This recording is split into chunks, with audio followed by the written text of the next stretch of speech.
For the Social Services Department, and today we're collaborating with Reverse Reconnect. If you guys are familiar, we had our first marriage series, part 1, last month, and that was really focused on the journey of being an individual to being in relationship with another person.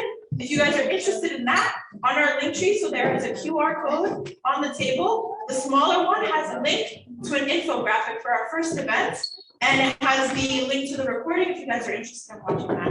But just to give you guys an intro, which you probably heard when we were at the tables introducing ourselves, Social Services Department is really focused on creating more accessibility to the resources that are already out there in the community, especially Muslim-oriented resources that our community really needs. So really trying to bridge the gap between the Muslim community and the Muslim therapists, Muslim clinics, and things like that out there. And so part of our work in doing that was also collaborating with other departments. And alhamdulillah, Imam Wesley was amazing, and he joined us in a collaboration to do this 3-part marriage series. And today we're going to be really focused on the negative interactions in relationships that occur and really identifying them, things like that. So today we have Isma and Sabine talking with us, and we're just going to read their bios. So Bisma Anwar is a licensed mental health counselor. She has a Master's of Education and Master's of Arts degree in psychological counseling from Teachers College, Columbia University. Her area of expertise includes depression and anxiety, stress management, cognitive behavioral and dialectic behavioral therapy. Bisma has extensive experience counseling children, teens, and adults from diverse backgrounds and helping them deal with various life issues. Bisma currently works at Mount Sinai Hospital in the psychiatric department as a therapist. She also has a private practice where she primarily works with Muslim children, adults, and families. She has done workshops on various mental health issues, such as stress management, wellness management, social emotional learning, coping skills, how to communicate with parents, children at Muslim organizations and community centers. Bisma also has a podcast called Therapicino, clever, where she addresses various issues related to mental health. So make sure you follow her on Instagram as well. Assalamu alaikum, everyone. I'm just going to introduce Sabine Sheikh. Sabine Sheikh is a mental health counselor who currently works as an associate director of the Career Development Center at a state university. She has a master's degree in mental health counseling and is currently pursuing an ED in educational policy and leadership. Her research is focused on campus policies and the impact of institutional culture on the mental health of Muslim college students, which is really needed. Sabine's 2 greatest passions are addressing mental health issues in various communities and student development in higher education. Her experience includes work in strength-based counseling, career coaching, social justice, domestic violence, undoing racism, and student leadership development. She currently serves on the founding board of HEAL, formerly known as Muslim Strive, and is a certified youth mental health first aid instructor with the National Council of Behavioral Health. So inshallah, you guys all benefit from our 2 great speakers, and without further ado, the mic is theirs. Assalamu alaikum, everyone.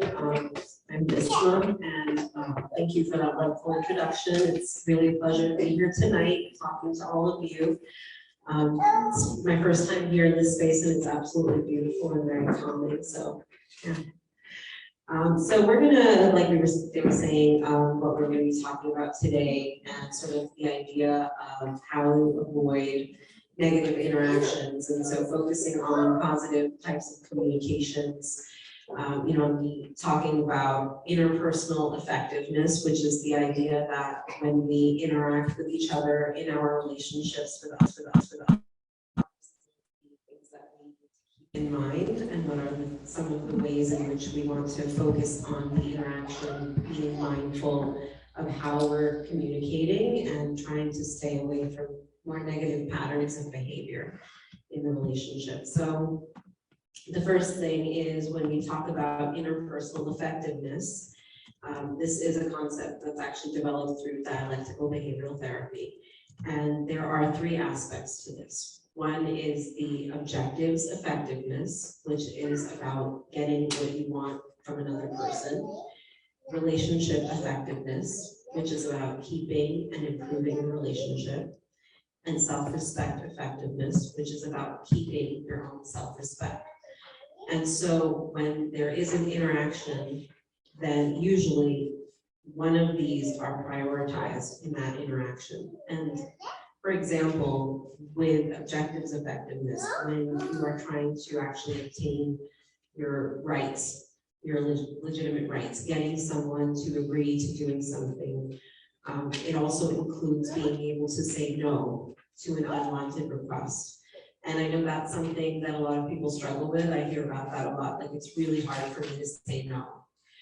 And I think that comes from this idea that we feel a sense of guilt if we don't agree to do something, even if it goes against what we feel like we want to do, or it requires us to go above and beyond our capacity in that moment. But we still have a hard time saying no. So this is the idea that being able to actually put ourselves first in that situation and actually following through and being able to say no.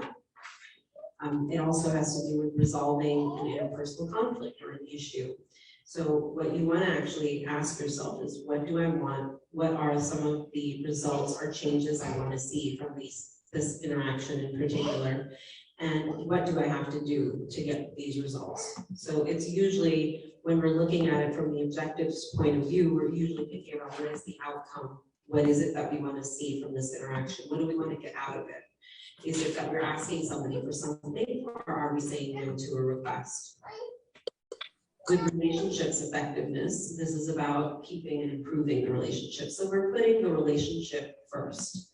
The idea is that we're acting in a way that gets the other person to respect us and keep liking us.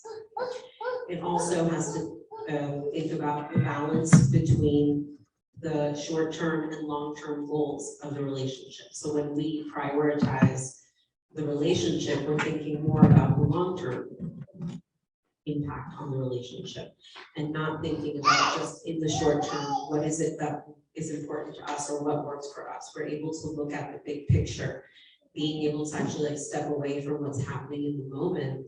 And that also requires us to manage our emotions, which can sometimes be really challenging. And then the questions that you want to kind of ask yourself in those moments are, what do I want the other person to feel about me after the interaction is over? So you are, in this instance, in this effectiveness part, you're more focused on the other person and what they think and feel about you, as opposed to the first one where you're focused on more getting the results that you want. And then you want to ask yourself, what do I have to do to keep this relationship or to maintain this relationship, to keep this a healthy relationship? And a lot of times when we're talking about, obviously, marriage, we are talking about the relationship effectiveness and the long-term, long-lasting ability of the relationship, what we need to do, and what are we willing to put in, what is the work that we're willing to put in to make the relationship work. And then it's about self-respect effectiveness, which is about respecting our own values, beliefs, our morals, and acting in a way that aligns with those things. And that also is something that becomes really important when we talk about relationships, and even when we are thinking about putting the relationship first, we should also be thinking about how that aligns. So, like I was saying, this is about respecting our own morals and values. The questions that we want to be able to ask ourselves is, how do I want to feel about myself when the interaction is over? In the relationship effectiveness, we're thinking about how do we want the other person to feel about us when the interaction is over. So just to start, as we go back into this, just understanding what is negative interactions, right? Because that's what we sort of started off with the topic being, what is a negative interaction? What is a negative behavior? What does that mean? And, when we understand the idea of like negative versus positive, right? When something is positive, when an interaction is positive, it means that things are going well, the relationship is in a good place. Our thoughts, feelings, and emotions are being aligned in a more positive way with the other person, and the interaction is something that is respectful and kind and coming from a good place, and that there is no conflict. Now, when we talk about a negative interaction, it's the opposite, right? There is conflict happening. There are maybe harsh words being said to each other. There is a lack of understanding, lack of compassion, lack of empathy.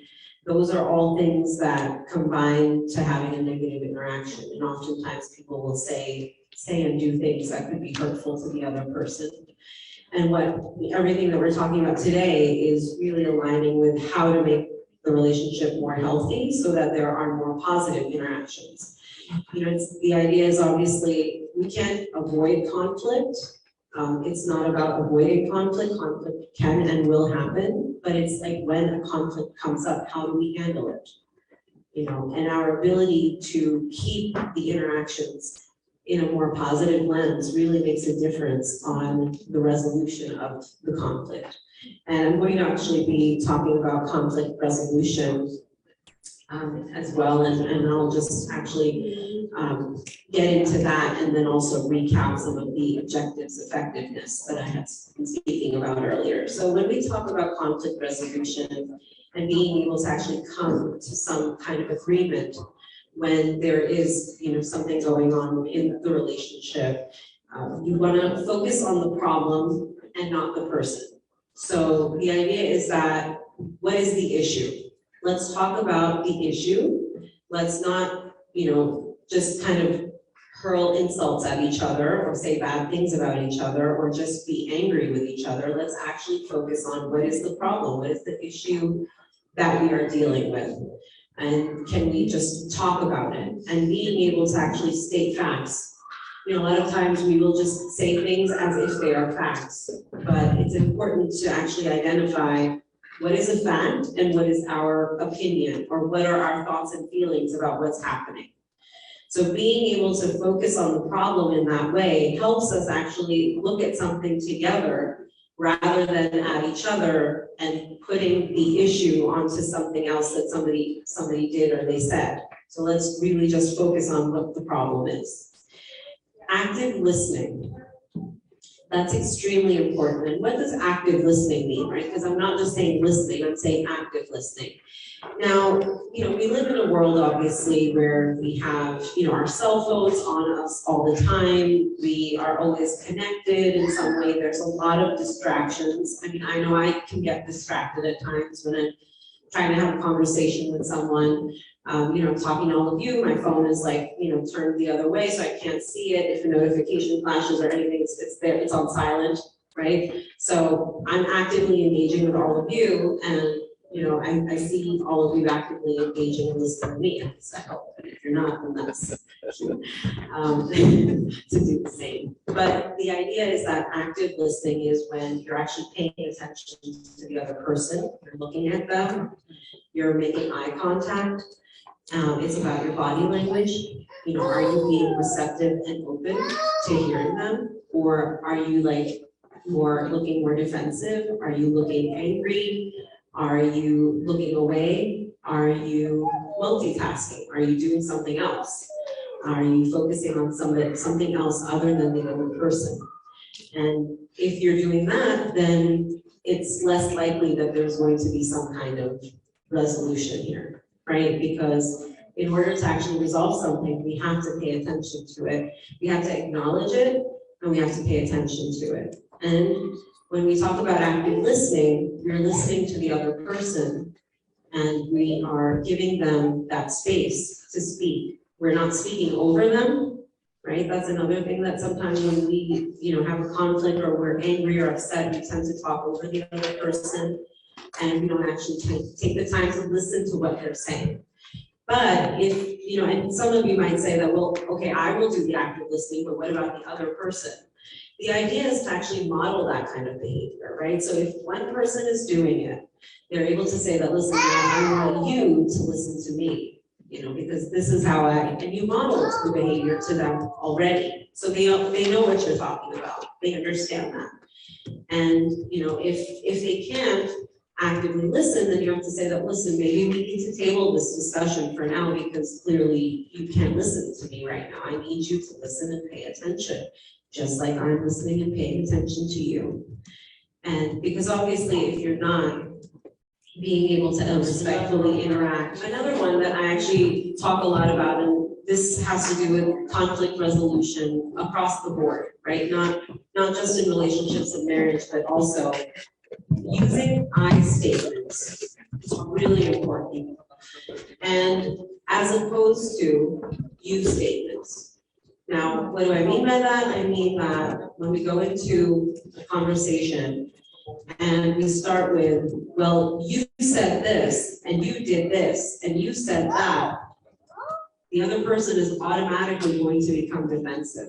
I mean, think about it. If you hear someone coming at you like that, you're gonna get defensive. You're gonna be like, what did I do? What do you mean? You did this and you did that. So the idea with using I statements is that you're reframing what you're saying, and you're actually letting the other person know how you were impacted by what they said or they did. So for example, you're gonna say, well, you know, I felt this way when you said this or when this happened. You know, this is the impact that it had on me. I was really upset that day when you said this. I was really disappointed when that happened. I was really hurt by your behavior that time. And that automatically makes the other person feel less defensive, and they actually are more open to listening to what you have to say because you're talking about yourself and you're talking about how the interaction made you feel, right? And so that gives that different perspective because, you know, sometimes people stop and they actually realize that, oh, you know, our actions have consequences, or somebody else like feels a certain way or has a certain, our words have impact. You know, and sometimes I think when we're angry and we're upset or there's conflict or there's something going on, we don't realize that. We just kind of come from a place of anger and frustration and we let that out, and then we don't realize that somebody else might actually feel some sort of way about how we're talking to them, what we're saying, or how we're behaving. So the I statements really help with bringing that into focus for the other person. You know, taking a time out if needed in the conversation. Sometimes we feel like, oh, if we're talking about this issue, we need to talk it through. No matter what, we need to talk about it. We can't step away, we can't go away from the conversation. Walking away means we're running away from the conversation. And actually taking space means that you can actually respectfully pause the conversation, realizing that you're not going to get anywhere if you're both in a more negative mindset, right? If you're both still hurting, both people are still upset about what happened, they're still experiencing those emotions, their intense emotions. It's, you know, it's sort of coming to a realization in that moment that, okay, if we keep talking, we're just going to get more and more upset with each other. And that means we should actually take a break, calm down, manage our emotions, and then come back to the conversation. You know, so it's really about taking a break, but not actually pushing it away. Or, you know, some people avoid conflict. And I've heard this many times from my clients, like, oh, I just want to avoid conflict. I just want to avoid conflict.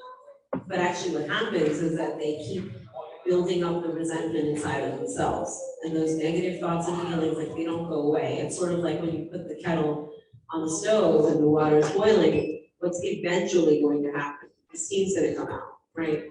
Our emotions need an outlet.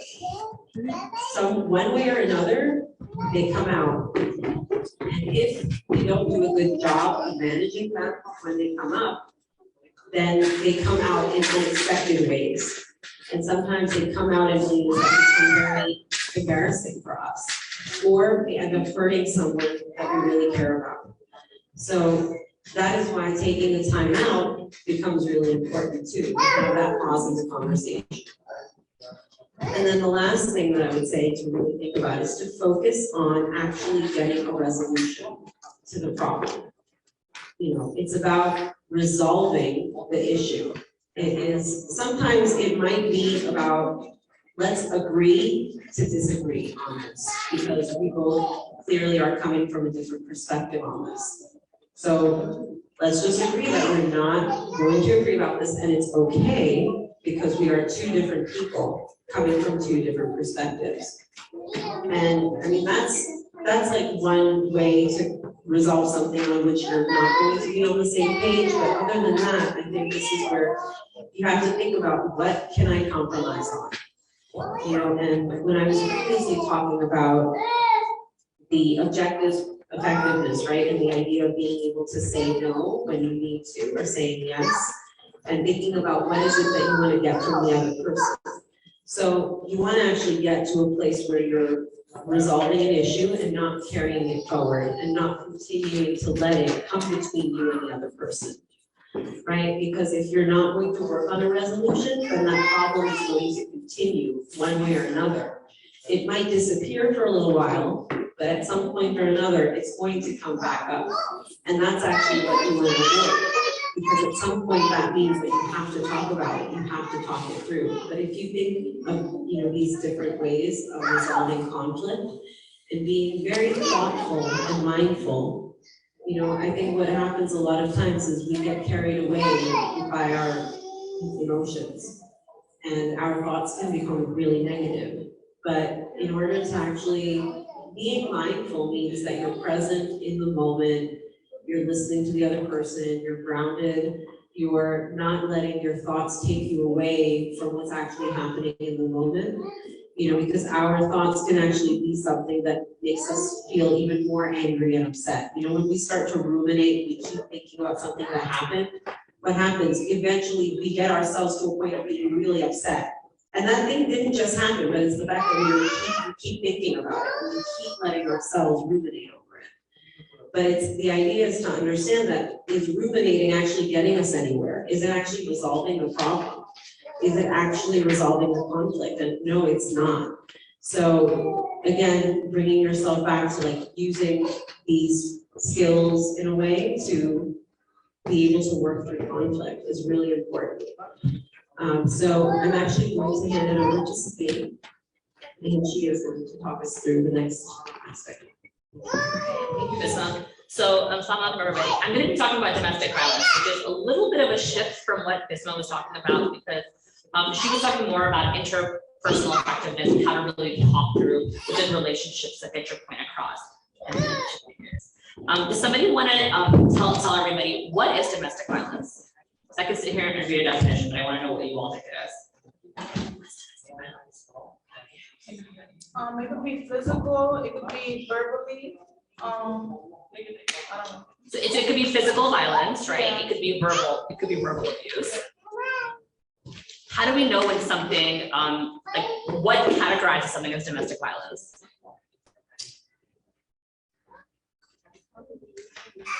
Yeah. It has to be like a certain kind of abuse that's recurring. It's not like a one-time thing. Absolutely. So it's a pattern of behavior, right? So when we think about domestic violence, it's not that this is my friend and I'm going to do something abusive towards this, right? It is when you are in an intimate relationship with somebody, whether it is within your family, right? So it's not just, so when we think about traditional domestic violence, we think about what is kind of the image that we have in society. What comes to mind when I say the word domestic violence to you all? A man beating up his wife. A man beating up his wife, right? That is what society kind of paints it, right? Does that happen? Yes. But is that the main category of domestic violence? It's not, right? So domestic violence is categorized as family or gender-based intimate partner violence. And so what that means is exactly what that sister said, right? It is a pattern of behavior. So when two people are fighting, sometimes emotions run wild, right? As this one was talking about. Sometimes we point fingers and we say you versus I. We don't really think about how are my emotions impacting this argument, right? So I tell folks all the time, when two people are arguing, right? We argue. It's natural, no matter what type of relationship it is. It could be a friendship, it could be a parent with a child, it could be a husband and wife. People argue, right? That's normal. But this is a pattern in which there's power and control in that relationship. So one person has power and control over somebody else, right? And that's how you know. Again, very, very, very different than, let's say, a lot of times people are like, well, we both argue all the time, we don't see eye to eye, right? It's very different when somebody is actually the victim, right? We actually like to call them survivors. But when somebody else in that relationship takes over and has a power and control dynamic. So a lot of times folks are like, well, that's never going to happen to me, right? Most people that deal with domestic violence, when you talk to them, never actually thought that was ever going to happen to them, right? There's a form of manipulation that happens. There's a pattern that you fall into. that you don't really think about when it happens. So it affects everybody, no matter where you are, no matter where you're from, no matter how old you are. When I worked in a domestic violence agency, I had clients from both 18 years old all the way up to 65, 66 years old, right? And a lot of times folks are like, I didn't even know I was in an abusive relationship up until somebody else pointed it out, or it got to a point where it wasn't something that I could avoid anymore. So it happens across all races. It happens across all cultures, income levels, and professions. So I want us all to think about this in a way in which it could happen to anyone, but we want to really think about what is it, what are the patterns to look for, and how do we really think about supporting other people. So I wanted to talk to you about statistics. These might shock you all because it shocked me when I first read them. Approximately 42 million women in the United States admitted that they were a victim of rape, physical violence, or stalking by an intimate partner. 42 million women and 32 million men. Right? 32 million men. I'll let it sink in for a second. That's a lot of men. Right? So it's not just an issue that is about that image that we see in society, right? Where like a man is hitting his wife. It actually happens the other way too. 1 in 3 women are victims of domestic violence at some point in their life, and 1 in 4 men are victims of domestic violence in their life. 1 in 4 men and 1 in 3 women. These aren't like stark numbers, right? Where it's like, it doesn't happen in our community, right? It doesn't happen to me, right? So we really want to think about that. And the last stat I want to point out is about 1,200 deaths and 2 million injuries among women are a result of domestic violence every year. That's 1,200 deaths and 2 million injuries. Among men, that's about 600,000 injuries. So that's why I kind of want to talk about stats a little bit, because a lot of times we have this image, right, in society. So what is domestic violence? As a sister pointed out, it's a pattern of power and control, right? It's not something that happened as a one-off. You two were angry, words were said, right? Somebody threw something. It is a kind of repetition, right? It could be psychological abuse, it could be physical abuse.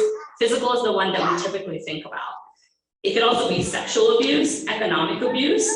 And so it happens in all these different aspects, right? So when it comes down to psychological abuse, can somebody give me an example of what would be categorized as psychological abuse? Yeah. Manipulation. What else? Dealing with a narcissistic. Dealing with somebody that is narcissistic personality, absolutely. What else? Domination. Sabotaging your partner's relationship with their children, right? And that's something that we don't talk about, right? Where one parent is like talking bad about another parent to their children. Imagine how that psychologically affects children as well. And a lot of times when we think about it, and I get told a lot, it's where, well, it's between the husband and the wife, right? Our children aren't impacted by it. How many of us growing up when our parents argued knew that they were arguing? Right? How many of us knew, even though we were sleeping, they were like, but you were sleeping when we were arguing. We knew it was happening, right? Children have this intuition with them where they know something is wrong in the house. They feel it within their bodies and their soul, right? So it doesn't only affect, let's say it's intimate partner, it affects the entire family system, right? Repeatedly making and breaking promises, verbal attacks, instilling or attempting fear inside somebody else, right? Threatening them, telling them, if you tell anybody, watch what I'm going to do. Or if you don't do this, right? Threatening to kidnap the children. I'm going to convince the kids. I'm going to take the kids and go away, right? Harassment and blackmail, right? Going to somebody's place of work and belittling them, right? Sometimes we hear about that with social media, things go violent in a heartbeat, right? And then we switch over to physical abuse, right? And physical abuse is ones that we are more, I think, versed in hearing about in our society, right? Grabbing, kicking, hair pulling, punching, but also forcing alcohol and drug abuse, which again is something that we don't talk about in our community, right? Because nobody drinks or does drugs in our community, right? That doesn't affect our youth at all, right? But also withholding access to medication. Somebody needs medication, and And it's a power and control thing. Well, I'm not going to give you money to go get your medication. That's also a form of abuse. And then we think about sexual abuse, where a lot of times we don't talk about it in our society, but marital rape is actually considered sexual abuse, right? People have rights within the marriage. And when we think about it, assaults, right? Assaulting somebody, all because you're married to someone doesn't mean you have the right to assault them, correct? And then we want to think about economic abuse, withholding money, not letting somebody work, monitoring money where it goes. And this is actually something that I've heard from my male clients, where a lot of them are like, my wife monitors every dollar that I earn, and she is in charge of where it goes, right? So we think about it sometimes in the other way around, right? Where it's like, women aren't allowed to work, which is a huge thing that happens in our society. Also happens. Remember, 32 million men reported that they also deal with domestic violence. Requiring justification for all the money spent, forcing welfare fraud, running up bills that the victim has to pay for. So when we think about the harmful effects of domestic violence, how do you think this impacts a person in a relationship, in a marriage? Depression. It can cause depression. What else? Low self-esteem. Low self-esteem. What else? How else can this affect somebody? But I heard something. Anxiety, right? Post-traumatic stress disorder, right? Feeling as if they're stuck in something. It can cause folks to self-harm, right? It can cause thoughts of suicide or actually committing suicide. Because a lot of people don't see an out in this, right? Because sometimes they feel as if they're in this cycle. Alcohol or drug dependency, low self-esteem, physical injury. So when we think about the power and control, so there's a power and control wheel when it comes down to domestic violence, and there's different aspects that I mentioned, right? Like using intimidation, using coercion and threats, withholding time with family members or friends, right? Monitoring where somebody is going, using isolation as a tactic, right? You're not allowed to see your family, right? Like you're married to me and you shouldn't go see your family now, right? I am now your family. You don't need anybody else but me. And then using male privilege, which we see a lot in kind of our community, right? A lot of times men use certain verses of the Quran out of context, right? And say, well, this is a woman's role and this is a man's role, without really understanding the context within Islam, right? I'm not an imam. If anybody has any Islamic questions, Imam Wesley is sitting right there. I'm not a scholar of Islam.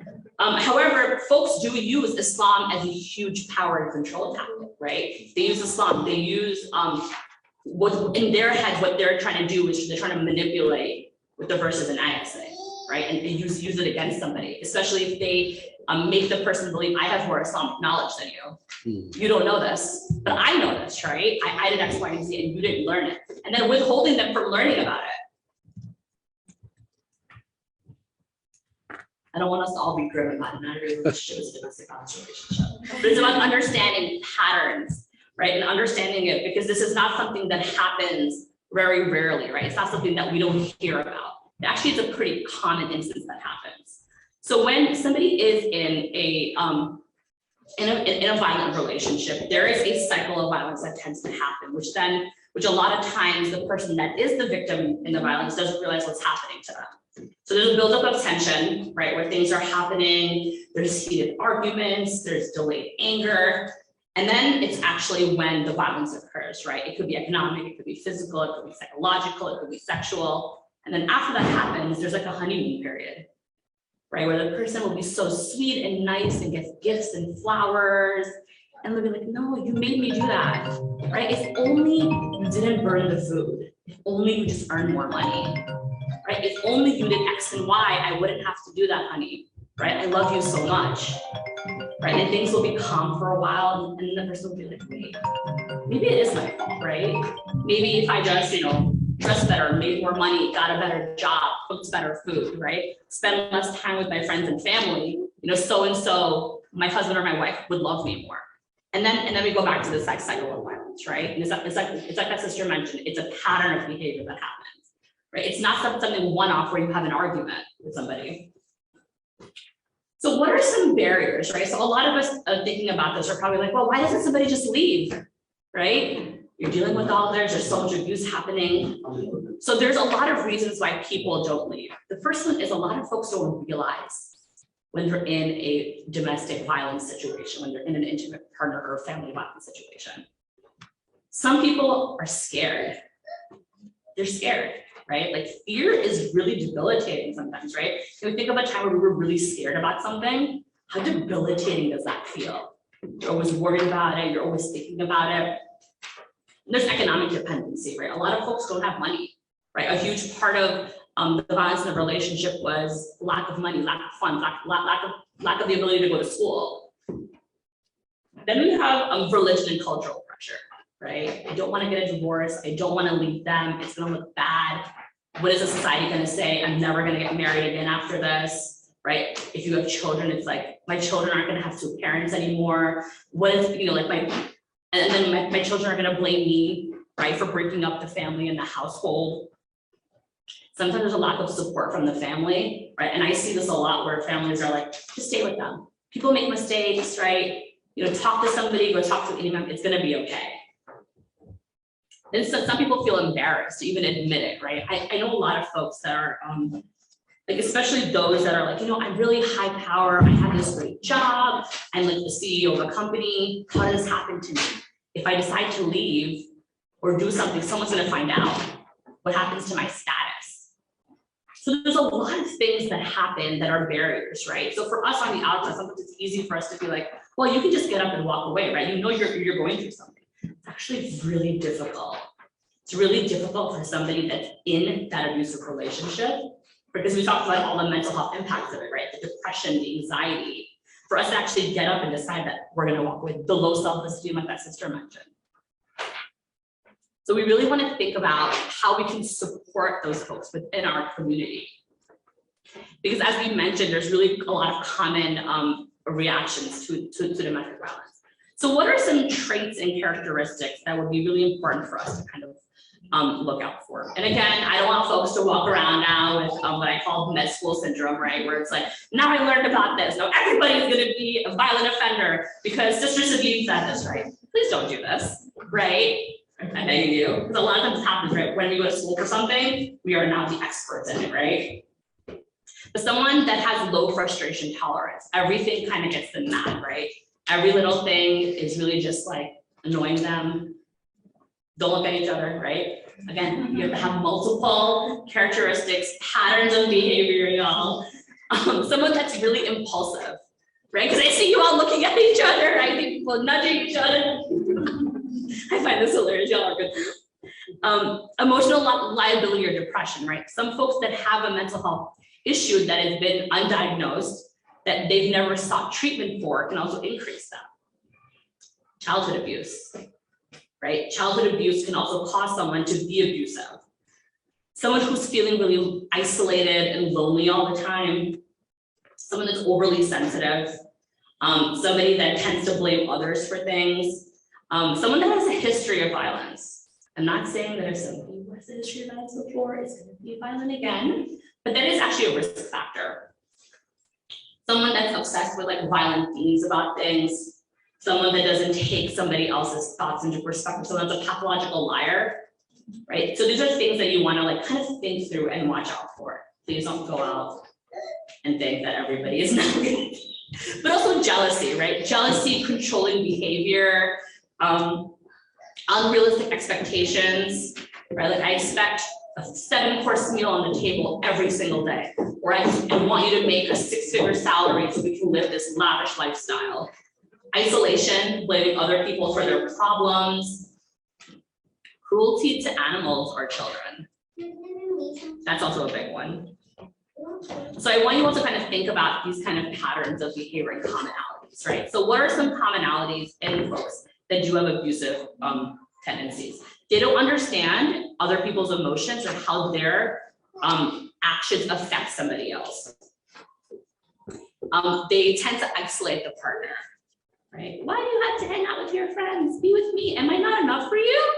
Right? You not want to just hang out with me all the time? I thought we were in love. Displaying poor stress management, having really, really rigidly defined roles with males and females. folks that like to avoid conflicts. I remember Bisma mentioned avoiding conflicts earlier. Someone that has low self-esteem.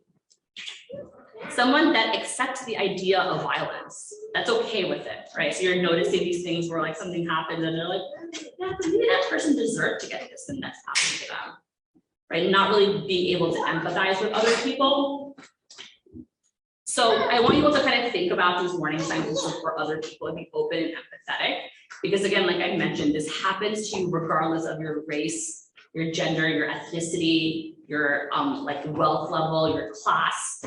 Domestic violence can happen to anybody. So I want us to be really mindful of these patterns and behaviors that we're noticing and really think about how to support one another within our community, right? And not tend to go to what we normally see, which is like, just forgive the person, right?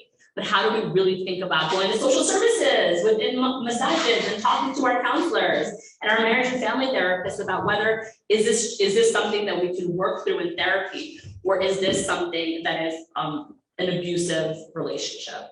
And how do we support folks when they are in abusive relationships, and how do we rally together around them as a supportive community? So I'm going to pass it back to Bisma to talk us through conflict resolution. I think that was really helpful perspective. I'm going to be talking about certain behaviors that escalate conflict and can damage a relationship. And what are some of the antidotes for that? What are some of the skills that can actually replace some of these negative behaviors that actually make it through? And I've touched upon some of those things when I was mentioning earlier certain examples. So criticism, right? Dealing with problems through harsh blaming, being judgmental, being giving disapproval. The focus is on personal flaws and rather than changing behavior. So for example, if someone says, oh, this kitchen is a mess, you're such a slob. So that's a very harsh judgment, right? And what is a better way of communicating something like that? So gentle startup, meaning that you deal with the problem in a calm and gentle way. You focus on, as I was saying earlier, focus on the problem, not the person. And so I feel frustrated when dirty dishes are left in the sink. Could you please do the dishes tonight? That's a big difference from saying this kitchen is a mess and you're such a slob, right? So it's understanding that there are ways for us to communicate which are better and which actually get a better response and reaction from the other person. So it might still be a criticism, but it's not coming across that way because you're no longer judging the other person. You're really just talking about, again, the I statements, feeling frustrated. I feel frustrated, right? So you're labeling your emotions in response to what happened, and you're giving a solution. It's not just about making the other person feel bad, you're actually giving them a solution to help them solve the issue at hand. Defensiveness, right? And we all do this. There's some, we all are times deflecting our own mistakes and putting it on the other person. If someone says something to us, sometimes we tend to become defensive and think that, we take it as a personal attack. We need to, fight against being said this thing. And we oftentimes then make excuses for our behavior, or we try to shift the blame to the other person and make them feel bad. So, for example, saying it's not my fault, I yelled, you were late, not me. So therefore putting it on the other person that had you not been late, I wouldn't have yelled. Instead, we want to actually take responsibility, right? We have to take responsibility for what we say and what we do. We can't put it on the other person. We can't make the other person feel like, if you did this, that's why I did this, that's why this happened. No, we have to own up to what we're doing. So I shouldn't have raised my voice. I'm sorry. So being able to take on that part about the fact that you yelled in response to something. And it's not getting the other person off the hook, it's not taking the blame for what somebody else did onto ourselves, it's really about just like showing the part where we are owning up to our own mistakes. And you remember what I said earlier about modeling that behavior for other people. So you then model it for them and then you take responsibility, and that helps the other person take responsibility for what they have said or done in the situation.